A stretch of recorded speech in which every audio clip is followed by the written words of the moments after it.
ঘরে এসে দেখে মেনুর পেট ধরে ধীরে ধীরে হাঁটছে, মুখে একরাশ ক্লান্তি, তবুও এক অপার মমতা মিশে আছে চোখের পাতা। এহসানের বুকের ভিতরটা নরম হয়ে যায়, অদ্ভুত এক শান্তি ছড়িয়ে পড়ে চারপাশে।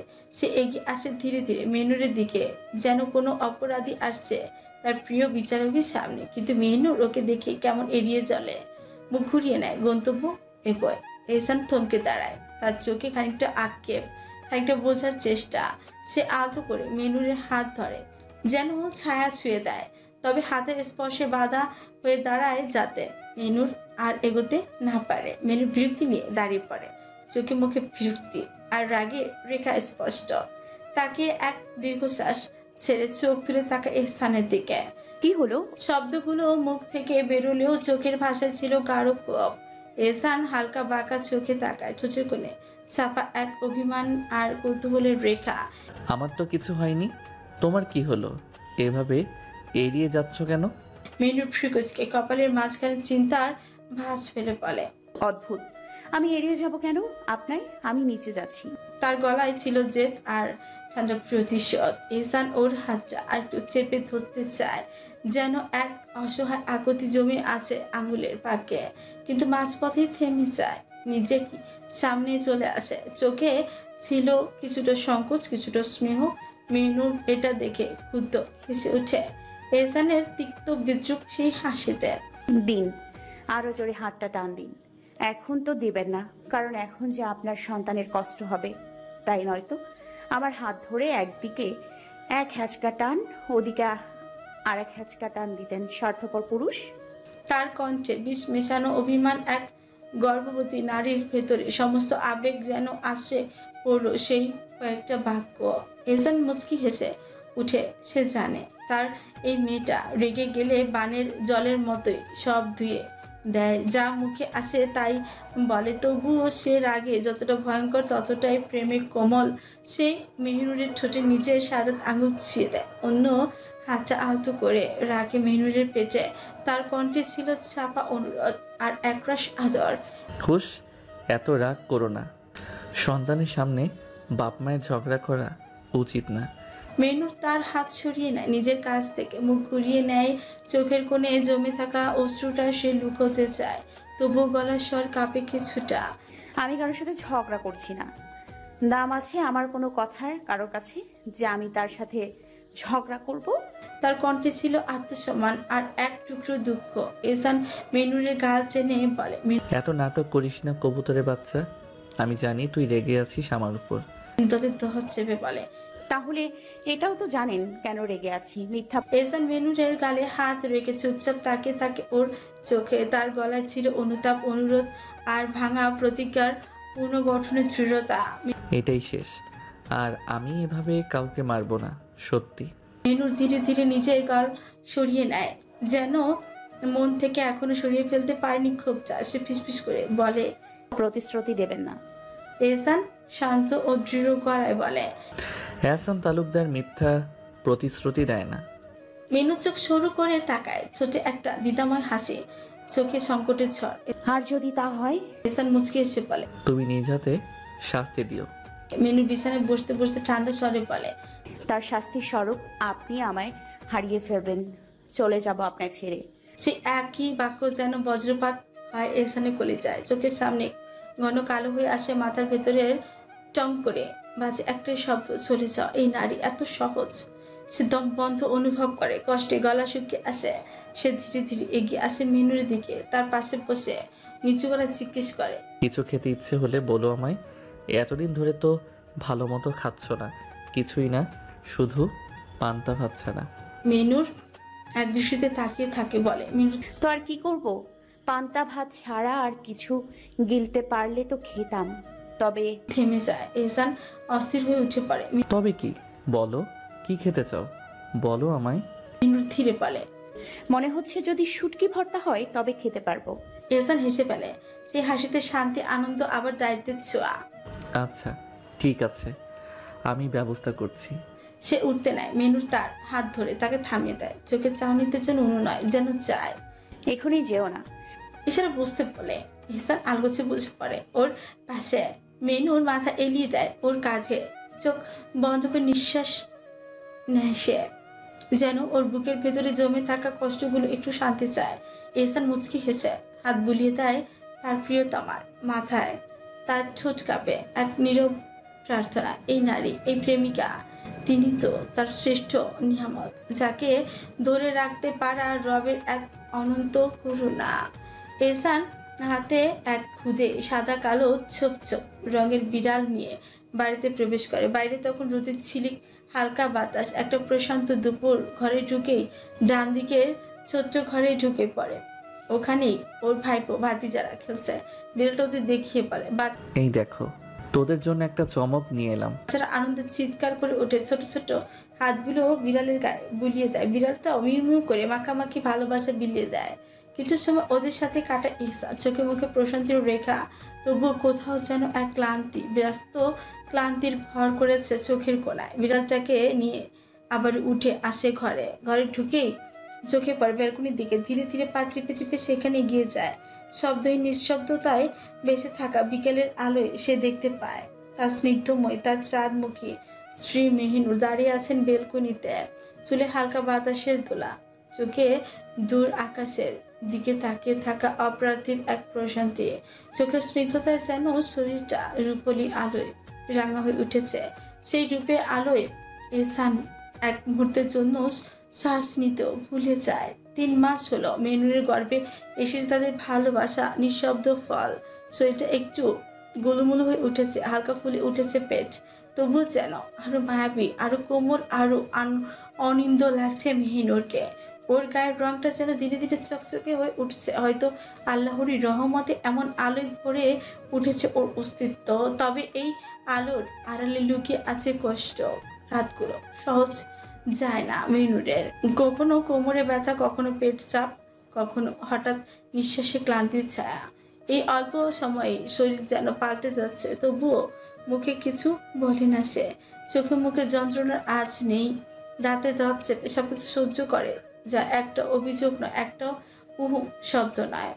কিন্তু এহসান তো বুঝে, সে তো মেনুর প্রতিটি নীরবতা, প্রতিটি নিঃশ্বাস পড়ার ছন্দ পড়ে ফেলতে জানে। সে জানে এই নারী কষ্ট পাচ্ছেন, তবু কিছু বললেন না, শুধু সহ্য করেন। তাতে যেন তার ভালোবাসার পরিপূর্ণতা আসছে। নিজেও তো কম ব্যস্ত না এহসান। কখনো পার্টি অফিস, কখনো নিজের অফিস, কখনো বড় কোনো ডিল, কখনো জরুরি মিটিং। তবুও শত ব্যস্ততার মাঝে চেষ্টা করে মেনুরের পাশে থাকার। একটুখানি সময় পেলে ঘরে ফেরে, ওর কাঁধে হাত রাখে, মেনুরের মুখের দিকে তাকিয়ে শান্তি খোঁজে। এই কটা মাসে জীবন যেন পাল্টে গেছে। সুখ আর দায়িত্ব দুই মিলে একটা নতুন পৃথিবী তৈরি হয়েছে। তবু মাঝে মাঝে হিমশিম খেতে হয়। জীবন থেমে থাকে না তো। তবুও এহসানের মন বলে, এই নারীর জন্য, এই সন্তানের জন্য সবই তো সওয়া যায়। এই নারী, এই স্নিগ্ধতায় ভেজা চেহারা, এই মাতৃত্বের কোমল রেখা, এ যেন পৃথিবীর সব শান্তি মিলিয়ে এক নিখুঁত শিল্পকর্ম।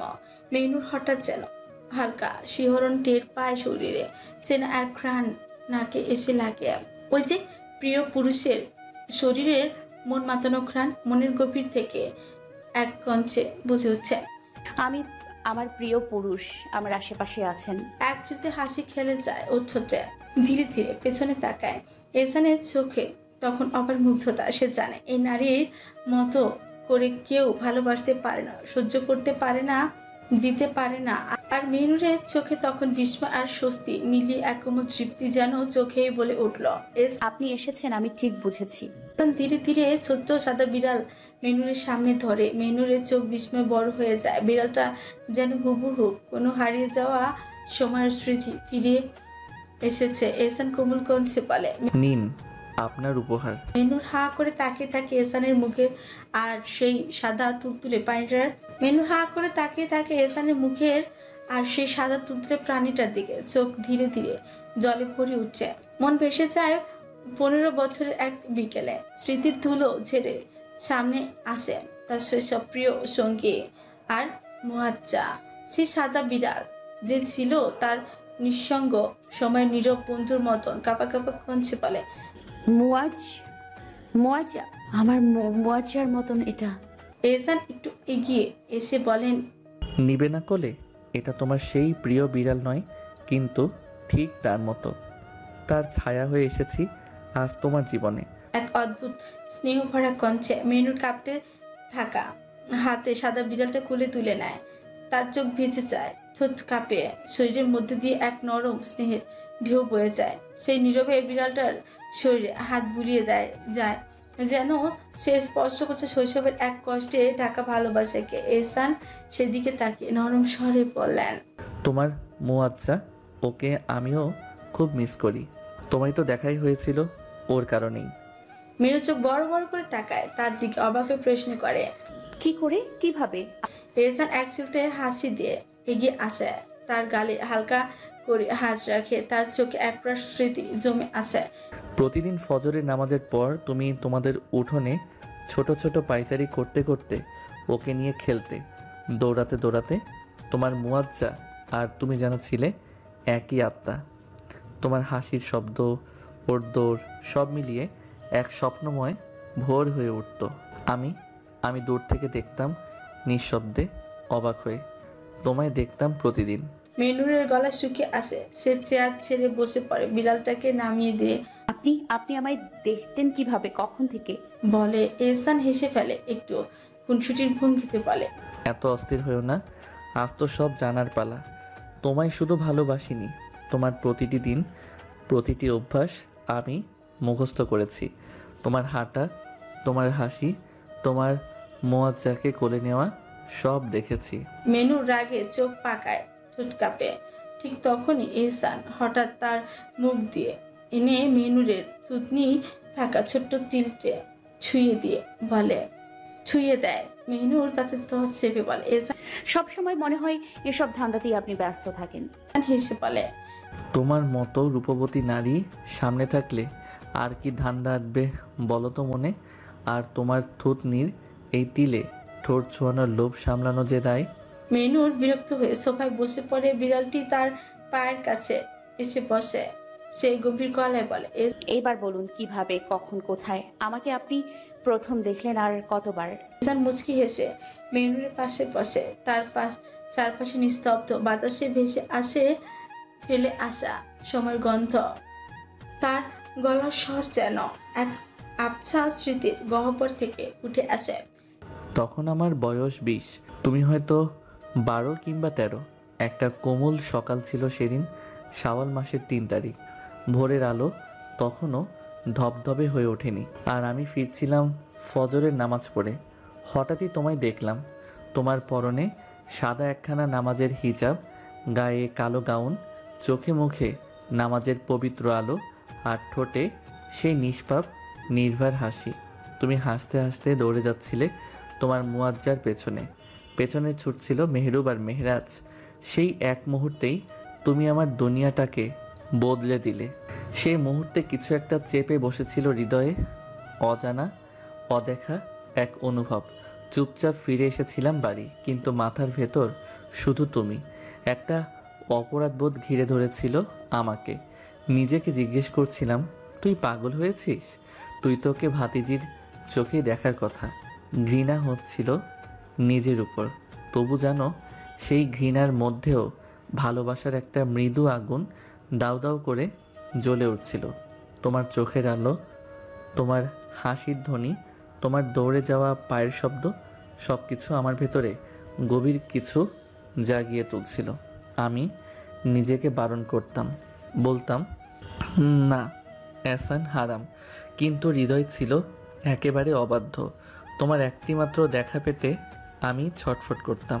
আমার সমস্ত আত্মা তোমার আশেপাশে ঘুরে বেড়াতো, যেন তুমি একটা দোয়ার উত্তর, যে দোয়া আমি কখনো চেয়েই উঠিনি, তবু যেন আল্লাহ নিজ হাতে তুলে দিয়েছিলেন চোখে। এহসান একটু থামে, চোখে মেলে তাকায় মেনুরের দিকে, তার কণ্ঠে ভারী আবেগ। তোমাদের বাড়ির সামনের রাস্তায় তো আমাদেরও জমি ছিল 9 শতক। তোমার বাবা চাচারা সবাইকে সেই পথ দিয়ে যাওয়া নিষেধ করলেও আমরা যেতে পারতাম। মসজিদে যাবার অজুহাতে আমি সেদিক দিয়ে চলতাম না। শুধু নামাজের জন্য কেবল নয়, তোমায় দেখার তীব্র তৃষ্ণা আমাকে সেই পথ টেনে নিয়ে যেত। তুমি বুঝতে না, তুমি তখন ছিলে আকাশের মতো মুক্ত। আমি ছিলাম তোমার পৃথিবীর বাইরে একজন নির্বাক দর্শক। দূর থেকে তাকিয়ে থাকতাম তোমার দিকে। তোমার চলাফেরা, হাসি, চুলের নড়াচড়া সব কিছু আমার হৃদয়ে এক একটা মধুর খোঁচা দিয়ে যেত। তোমার অজান্তে আমি প্রতিদিন পুড়ে মরতাম। তুমি হাসলে আমি শান্তি পেতাম, তুমি না থাকলে দিনটা ফিকে লাগতো। নিজেকে বারবার বোঝাতাম এ অনুচিত, তবু প্রতিবার তোমায় দেখলে মনে হতো যেন কোনো হারাম জিনিসেও যদি এতটা প্রশান্তি পাওয়া যায় তবে আল্লাহ বৈধ করে দিলে এর স্বাদ কেমন হতো। এহসানের গলা জড়িয়ে আসে, তার চোখে এক অদ্ভুত আলো যা কেবল প্রেমিকেরই হয়। এহসান আবার বলে, দিন গড়াতে লাগলো, তুমি ধীরে ধীরে রূপ পেতে লাগলে নারীত্বের। তোমার শরীরের ভাষা বদলাতে লাগলো, তোমার হাসির গভীরতা বাড়তে লাগলো। আর আমার ভালোবাসা তা যেন এক অগ্নিস্রোতের মতো বয়ে যেত আমার রক্তে। তোমার এক ঝলক দেখাও হতো না প্রতিদিন, মাসে হয়তো একবার, তাও দূর থেকে। তবুও আমি সেই একবারই ভরে যেতাম। আমার হৃদয় তোমার স্মৃতিতে মজে থাকতো রাত দিন। আমি তোমায় ভালোবাসতাম, অবর্ণনীয়ভাবে ভালোবাসি মেহিনুর, ভীষণ রকম ভালোবাসি। তোমার ছায়াও যদি পেতাম তাও তৃপ্ত হতাম। তোমার নামের ধ্বনিও হৃদয়ের ভেতর গুনগুন করত। কিছু মুহূর্ত যেন থেমে থাকে, ভেসে আসে হারিয়ে যাওয়া সময়ের হাহাকার। এহসান হঠাৎই নরম গলায় বলে উঠছে, আমার বয়স তখন 27। আব্বা বারবার তাগিদ দিচ্ছেন বিয়ের জন্য। চারপাশে চাপ, পরিবারে অস্থিরতা, আর আমি যেন দিশেহারা এক পথিক, যার চোখে কেবল একটি গন্তব্য, তুমি মেহিনুর। তোমার নামটি তখন আমার অস্তিত্ব, তোমার মুখটাই ছিল আমার সব স্বপ্নের কেন্দ্রবিন্দু। কিন্তু কিভাবে বলি যে মেয়েটিকে দূর থেকে ভালোবেসেছি, তাকেই আমি আমার জীবনের সাথী করতে চাই। তোমার বয়স, সম্পর্ক, সমাজ সব কিছু আমার বিপক্ষে দাঁড়িয়েছিল। শুধু একদিন সাহস করে ফেলি, চোখ নামিয়ে ফিসফিস করে বলি, আব্বা আমি মাঝহারুলের মেয়েকেই বিয়ে করতে চাই। বিয়ে যদি করি শুধুই মেহনুরকে করব, নয়তো সারা জীবন তার অপেক্ষাতেই কাটিয়ে দেব। এহসানের কণ্ঠ কেঁপে উঠে সে বলে, আমি ভেবেছিলাম আব্বা হয়তো রাগ করবেন, শাসন করবেন, কিংবা থাপ্পড় দেবেন, কিন্তু না, তিনি শুধু গভীরভাবে আমার চোখে তাকালেন। ভাইজানেরা প্রতিবাদ করলো, তবু আব্বা কিছুক্ষণ চুপ থেকে বললেন, আচ্ছা দেখা যাক। ওইটুকু শুনে আমি যেন উঠতে লাগলাম। আমার মনে সেদিন এক নতুন সূর্য উঠেছিল। সেই রাতে মসজিদে গিয়েছিলাম, সেজদায় পড়ে তোমায় হারাম করে দেখার জন্য মাফ চেয়েছিলাম। কেঁদে কেঁদে চেয়েছিলাম, হে আল্লাহ, যদি ভালোবাসা হারাম হয় তবে তুমি নিজে হালাল করে দাও এই মেয়েটিকে আমার জন্য। আমার বুক ভেঙে পড়ছিল, কিন্তু মন বলছিল তুমি একদিন আমার হবে। এখানে এহসান একটু থামে, তার চোখ জলে টলমল, স্মৃতির ভারে ভারাক্রান্ত। তোমার বাবার কাছে প্রস্তাব নিয়ে যাওয়া হলো। প্রথমে তারা তীব্রভাবে না বলে দিল। তাদের গর্ব, অভিমান, সমাজ সব কিছু যেন তোমার সামনে এক দেওয়াল তুলে দিল। তবুও হঠাৎ এক চুক্তি হয়। পশ্চিমের বন নিয়ে দর কষাকষির মাঝে এক সমঝোতা। তারা রাজি হয় শুধুমাত্র নামমাত্র এক বিয়ের চুক্তিতে। আমার খুশি লাগছিল, ভাবছিলাম অবশেষে তুমি আমার হলে। মজলিস থেকে উঠেই নিয়ে যাওয়া হলো কাজী অফিসে। সেখানে সাইন করলাম একটা শীতল কাগজে, জীবনের সব উত্তাপ ঢেলে দিলাম। তোমার কাছেও গেল প্রস্তাব, তোমাকে বুঝিয়ে বুঝিয়ে একটা স্বাক্ষর এনে দেওয়া হলো। এহসানের কণ্ঠ তখন অশ্রুসিক্ত। তার যখন শুনলাম তুমি সাইন করে দিয়েছো, আমার মনে হয়েছিল পুরো আকাশটা আমার হয়ে গেছে। সেদিন আল্লাহর সামনে কেঁদে কেঁদে শুকরিয়া আদায় করেছিলাম। ভাবলাম শেষমেশ আমার দোয়া কবুল হয়েছে। তবে স্বপ্ন ভাঙল খুব দ্রুত। এক চরম বাস্তবতা এসে ছুঁড়ে ফেললো আমাকে মাটিতে। চোখ আরো ভিজে উঠে। তারপরই খবর এলো তুমি এটা নিতে পারোনি, তুমি শ্বাসকষ্টে ভুগছো। তুমি কাঁদতে কাঁদতে বলেছ, আমি এহসান তালুকদারকে কখনো নিজের স্বামী হিসেবে মেনে নেব না। তুমি আমাকে চাও না, মরে গেলেও চাও না। আমি ছুটে গিয়েছিলাম হাসপাতালে। তুমি তখন ধীরে ধীরে একটু ভালো হচ্ছিলে, আর তখন তুমি চিৎকার করে মেহরুবকে বলেছিলে, ভাইজান, আমি এত বড় কলঙ্কে রাঙাতে পারবো না। আমি এহসান তালুকদারকে জীবনেও নিজের স্বামী মেনে নিব না। আমি এত খারাপ মানুষের স্ত্রী হতে চাই না। না ও একটা খারাপ মানুষ, খুব খারাপ। আমি চাই না, আমি চাই না। এহসানের গলা ধরে আসে। সেই নিজের বুকের বাঁ পাশে আঙুল রাখে, চোখে পানি, কণ্ঠে অগ্নি। এখানে এই বুকের ভেতর এমন ব্যথা উঠেছিল যেটা কোনো ওষুধে সারে না। তোমার প্রতিটা বাক্য যেন তীর হয়ে বিঁধেছিল আমার হৃদয়ে। সেদিন আমি বুঝলাম, ভালোবাসা যদি একতরফা হয় তবে তা সবচেয়ে বড় আযাব। মেনুর বিস্ময় তাকিয়ে থাকে এহসানের চোখে। চোখের তারা যেন হঠাৎ করে কোনো অচেনা ভাষায় কথা বলে উঠে। তার মন উল্টোপাল্টা হয়ে যায়। একজন মানুষ এতটা ভালোবাসতে পারে, এতটা নিবেদন দিয়ে কাউকে চাইতে পারে। তার চোখের পানি ভিজে ওঠে, চোখের জল বুঝিয়ে তার চোখের কোন ভিজে ওঠে। চোখের জল কিছুটা বিস্ময়, কিছুটা অনুশোচনার, আর বাকিটা এক গভীর অপরাধ বোধের। এহসান বলে, তোমার বাপ চাচা বলেছিল কিছুদিন সময় দিতে, যাতে তুমি আমায় একটু একটু করে মেনে নিতে পারো। কিন্তু তারা তো মীর জাফর, তাদের ভিতরে ছিল অন্য খেলা। তারা তো আমার প্রাণ, আমার ভালোবাসাকে অন্যের হাতে তুলে দেওয়ার চক্রান্তে মেতে উঠেছিল। তাই আমি আর সময় দেইনি, তোমায় মাদ্রাসা থেকে তুলে আনলাম নিজের হাতে, নিজের অধিকার বলে আবারও বিয়ে করলাম তোমায়। তুমি জানো মেহরুর, আমি চাইনি তোমায় জোর করে পেতে। আমি চাইনি সমাজের চোখে শুধু বৈধ নয়, রবের দরবারেও হালাল করে তোমায় কাছে টানতে। কিন্তু পারিনি। সময়ের, পরিস্থিতির, ষড়যন্ত্রের কাছে আমি হেরে গিয়েছিলাম। তবুও আমার হৃদয় জানে আমি পাপের প্রেম করিনি। আমি রাতের আধারে তাকিয়ে কেঁদেছি, তাহাজ্জুদের সেজদায় পড়ে তোমার নাম উচ্চারণ করে বলেছি, হে আল্লাহ, আমি ওকে চাই, হালাল করে চাই, একটু ভালোবাসা দিয়ে চাই, আঁকড়ে ধরা এক প্রাণ চাই, যার নাম মেহিনুর। এহসানের চোখে তখন এক অব্যক্ত তৃপ্তি। তার ঠোঁট কাঁপছে, কিন্তু কণ্ঠে প্রশান্তির ঝর্ণা। দেখো, আমার রব আমায় হতাশ করেননি। আজ তুমি আমার, একান্ত আমার। তোমার স্পর্শে আজ আমার অস্তিত্ব জেগে উঠেছে। মেনু ধীরে ধীরে এগিয়ে আসে এহসানের দিকে। চোখে ভেসে আসছে নরম এক কৃতজ্ঞতা। নীরব চরণে এসে দাঁড়ায় তার পাশে এবং মাথাটি আলতো করে ধরে রাখে এহসানের কাঁধে। এত ভালোবাসার জন্য ধন্যবাদ আপনাকে, আমার মতো তুচ্ছ একজন নারীকে এভাবে ভালোবাসার জন্য। এহসান আকাশের দিকে তাকে নিশাল কণ্ঠে বলে, তুমি তুচ্ছ নও প্রিয়তমা, তুমি আমার বেঁচে থাকার মূল কেন্দ্র।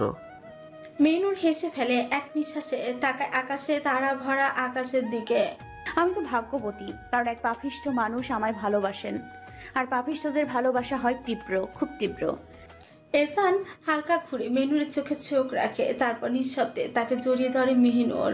তাকে আপন করে নেয় নিজে সমস্ত ভালোবাসা দিয়ে। একটু পর এহসান আলগা হয়ে হাঁটু গেড়ে বসে পড়ে মেহিনুরের সামনে। তার পেটের উপর হিজাব ছড়িয়ে দেয়, আলতো করে আঙুল ছুঁয়ে দেয় এক গভীর মমতায় তার লুকানো অস্তিত্বকে। আসসালামু আলাইকুম আমার প্রিয় পবিত্র অস্তিত্ব। মেনুর মুচকি হেসে উঠে। এহসান মুখ ঘুষে দেয় মেনুরের পেটে। তার নিজের সন্তানকে অনুভব করে ছুঁয়ে থাকতে মেনুরের মাথায় হাত বুলিয়ে দেয় এহসানের। আপনার সন্তানও আপনার মতো বেজাত হয়েছে, একবারও শান্তি দেয় না আমায়। এহসান মেনুরের পেটে মুখ ঘুষে হেসে উঠে। যাতে তালুকদার আর তুমি আমাদের বানিয়ে দিলে বেজাত। মেনুর ঠোঁট বাঁকিয়ে বলে, আমায় শান্তি না দিলে আমি এসব কিছুই বলবো না। এহসান মায়াভরা কণ্ঠে বলে, বলুন, যা ইচ্ছে বলুন। আপনার সব অভিযোগ, সব অভিমান, সব আবদার আমি এহসান তালুকদার মাথা পেতে শুনে নেব।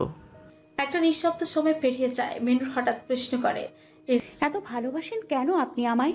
এহসান হেসে উঠে উত্তর দেয়, ভালোবাসি বলেই তো এত ভালোবাসি।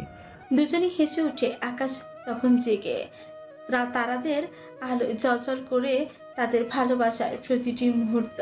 ছাদটা নিঃশব্দ, আকাশের গায়ে হালকা মেঘেরা খেলা করছে। দূরের গলির ঘুঘুর ডাক ভেসে আসছে হালকা বাতাসে। সেই নীরব ছাদে পাশাপাশি দাঁড়িয়ে আছে নুরি আর মেহরুব। মেহরুব বইয়ের পাতায় চোখ গুজে রেখেছে আর নুরি চুপচাপ তাকে আছে তার দিকে। নুরি হঠাৎ নরম সুরে বলে উঠছে, মেহরুব মেহেরুব ভাই, একটা আবদার ছিল। বইয়ের পাতা থেকে মুখ তুলে দীর্ঘঙ্গিতে তাকায় নুরির দিকে। কি? নুরি ছটফটে উঠে মেহরুবের পাশে এসে বসে, কিন্তু মুখে যেন তালা পড়ে গেছে। শরীরটা ঠান্ডা হয়ে আসছে লজ্জায়।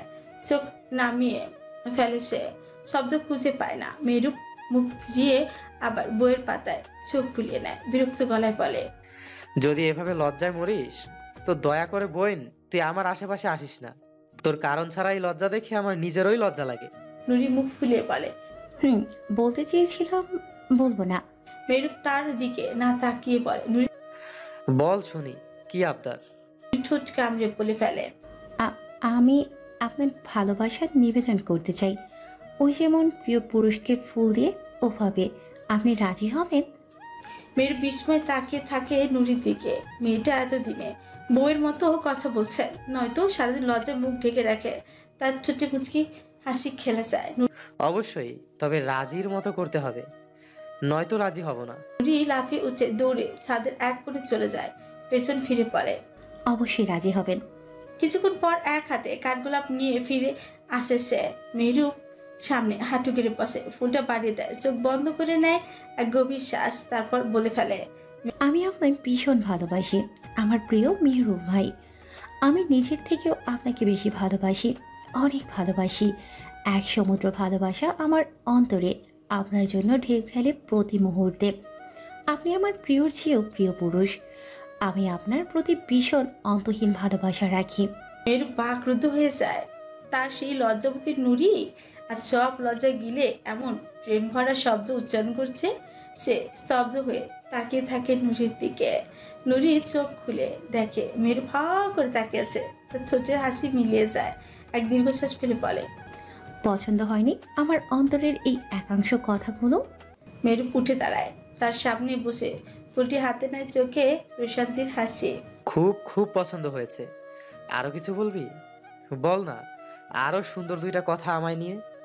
নুরির ঠোঁটের কোণায় হাসি ফুটে ওঠে, মুখে হাত দিয়ে হেসে ফেলে। মেহরুব নিজের বুকে হাঁস রেখে বলে, নুরি ইস, আমি ধ্বংস নুরিফুল, আমি ধ্বংস।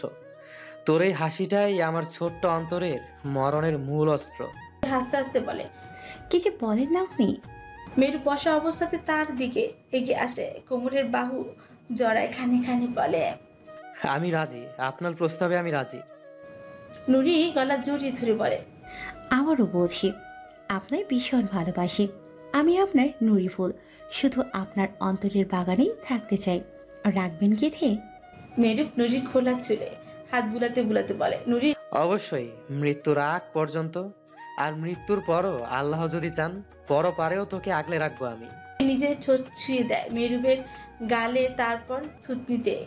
দাড়ির স্পর্শে কাঁপে, তবুও মেরুবকে আঁকড়ে ধরে রাখে। আর আকাশের উপরে তখন এক টুকরো রঙিন মেঘ ভেসে বেড়ায়, ভালোবাসার মতো নরম, উষ্ণ আর চিরস্থায়ী। এদিকে এসা পা ধরে বসে আছে মেরাজের সামনে, হাত জোর করে বলছে, কাঁধে মাথা রেখে মিনতি করছে, তবুও মেরাজের অভিমান ভাঙছে না। অভিমান করবে না? আসরের সময় তো এসেছিল সে এসার বাড়ি, রাত 10টা অবধি। বারবার রান্নাঘরে উকি দিয়েছে, কত কৌশলে ডাক দিয়েছে তাকে, লজ্জাও পেয়েছে, অপ্রস্তুত হয়েছে, তবু এসে আসেনি। আর এখন এমন করে আদর দেখাচ্ছে। মেরাজ মুখ গোমরা করে বসে আছে বিছানায়। এসে অনেক কিছু বলেছে, অনেক চেষ্টা করেছে, তবুও সে একটাও শব্দ করছে না। একসময় এসার কোনো কথায় পাত্তা না দিয়ে বাতি নিবে সোজা বিছানায় গিয়ে শুয়ে পড়ে মেহরাজ। এসে বুঝে যায় মেহরাজ সত্যি খুব রেগে আছে। দীর্ঘশ্বাস ফেলে উঠে যায় উজু করতে। উজু শেষ করে ফিরে এসে নামাজের হিজাবটা খুলে ধীরে ধীরে রাখে সোফার উপর। তারপর নরম পায়ে শব্দে এগিয়ে এসে বিছানার দিকে। মেহরাজের চোখ আটকে থাকে তার শ্যামবর্ণ মুখশ্রীতে, অভিমানে রাগে জ্বলছে সে, তবুও মুগ্ধ চোখে ফেরাতে পারছে না। কেন এত মায়াবী এই মেয়ে? কেন তার চোখে এত ভয়ঙ্কর মায়ার আচর? এসে চুপচাপ এসে মেরাজের বুকে শুয়ে পড়ে, দুই হাত দিয়ে শক্ত করে আঁকড়ে জড়িয়ে ধরে তাকে। মেরাজের বুকে মুখ ঘষে বলে, মাফ করে দাও, আর এমন হবে না জান, আমি সত্যি বলছি। আর কখনো তোমার অবাধ্য হব না। তুমি যখন ডাকবে তখনই ছুটে আসবো তোমার কাছে।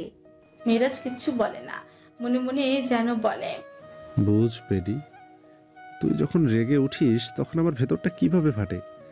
এসা মুখটা তার দিকে ঘুরিয়ে নিতে চায়। থুতনি আলতো করে চেপে ধরে বলে, এরে হুড়াইনি চাউতে।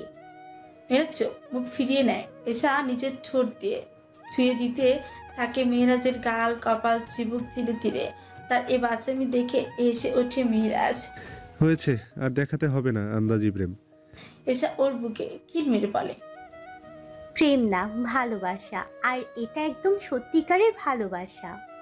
মেহরাজ এবার ওকে কাছে টেনে নেয়, বালিশে শুয়ে দেয় আদরে।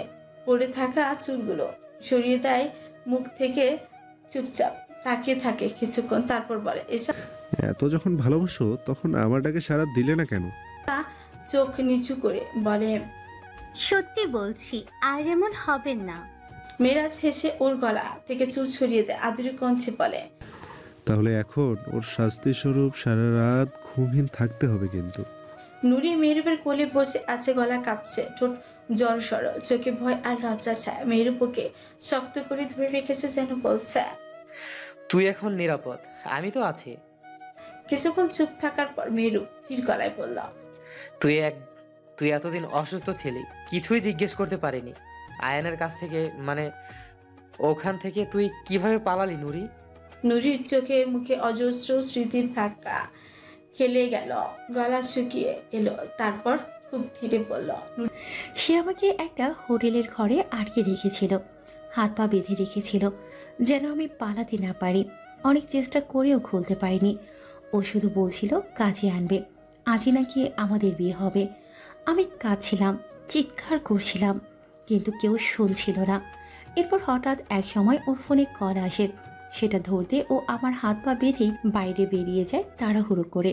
বলল কাজে নিয়ে আসে। দরজা বাইরে থেকে তালা দিয়ে গেল। থেমে গেল, একটু গলা কেঁপে ওঠে।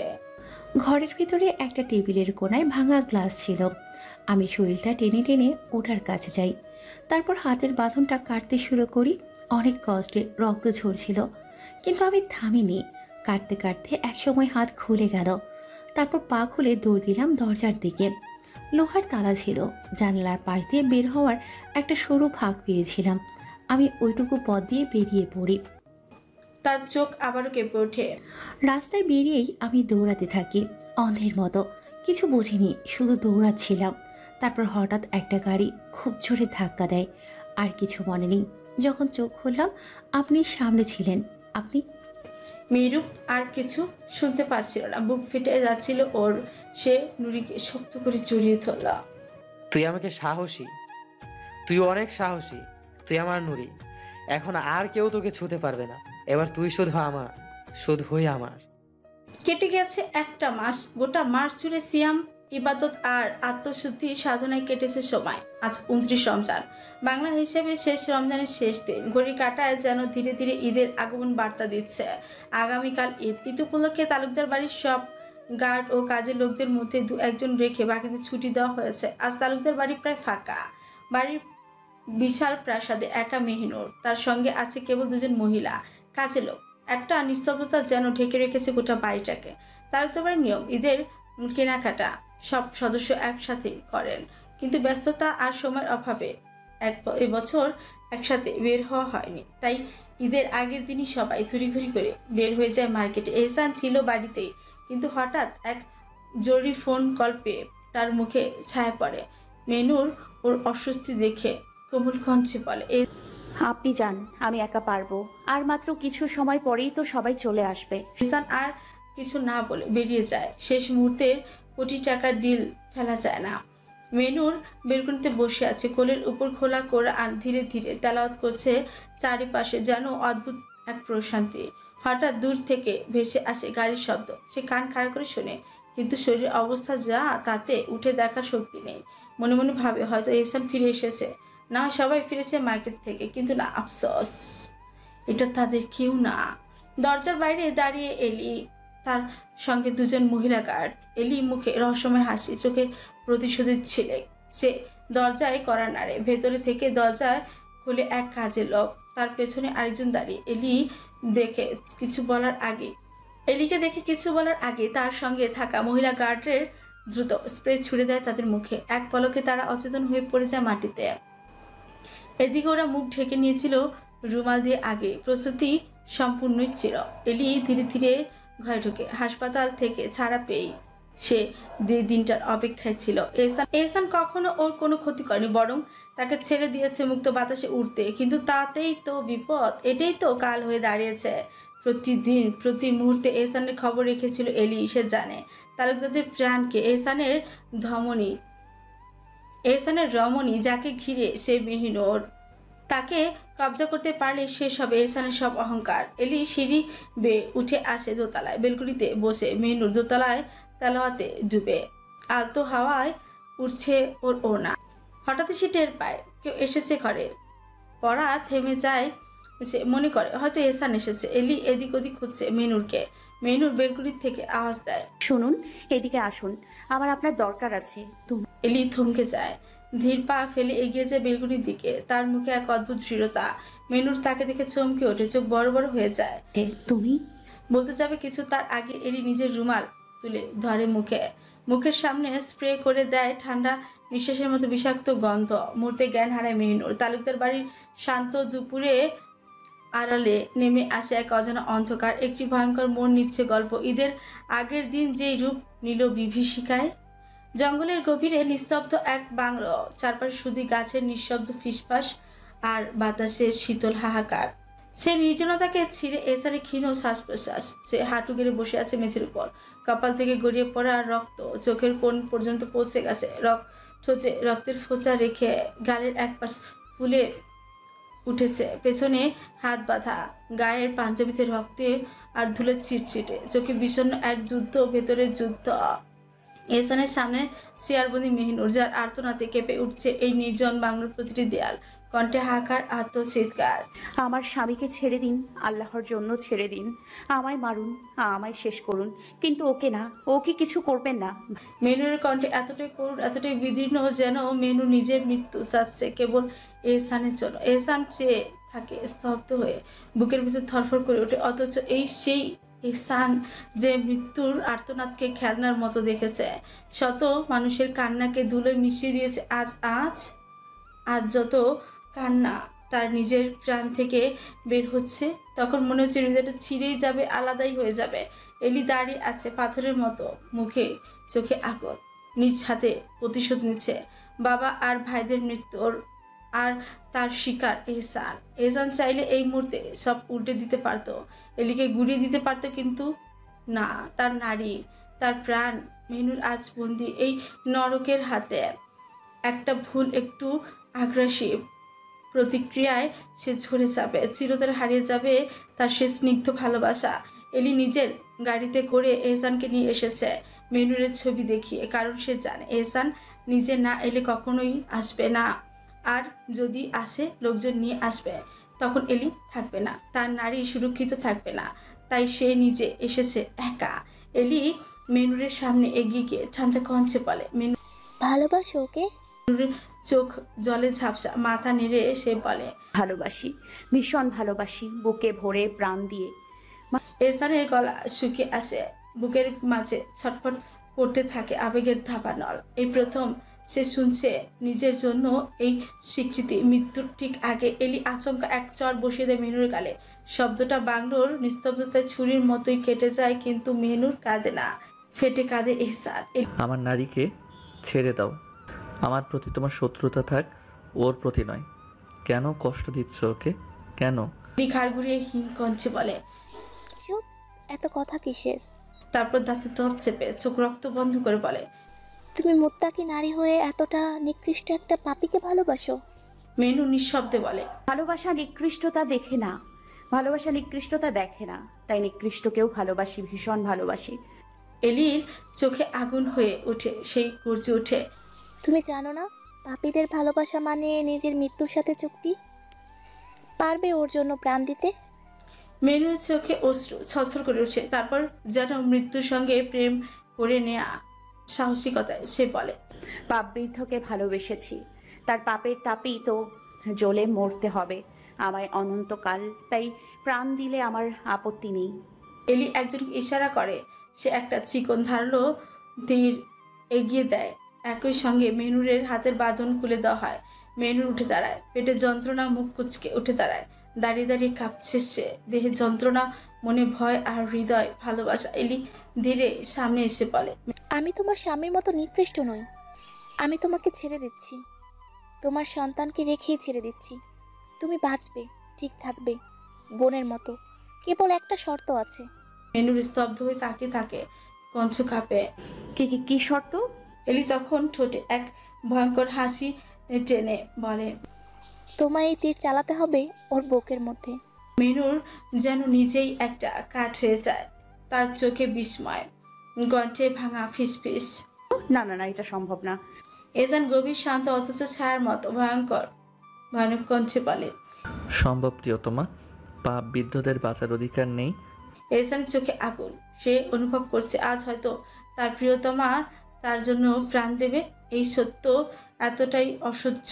এলি মেনুরের সামনে এসে দাঁড়ায়।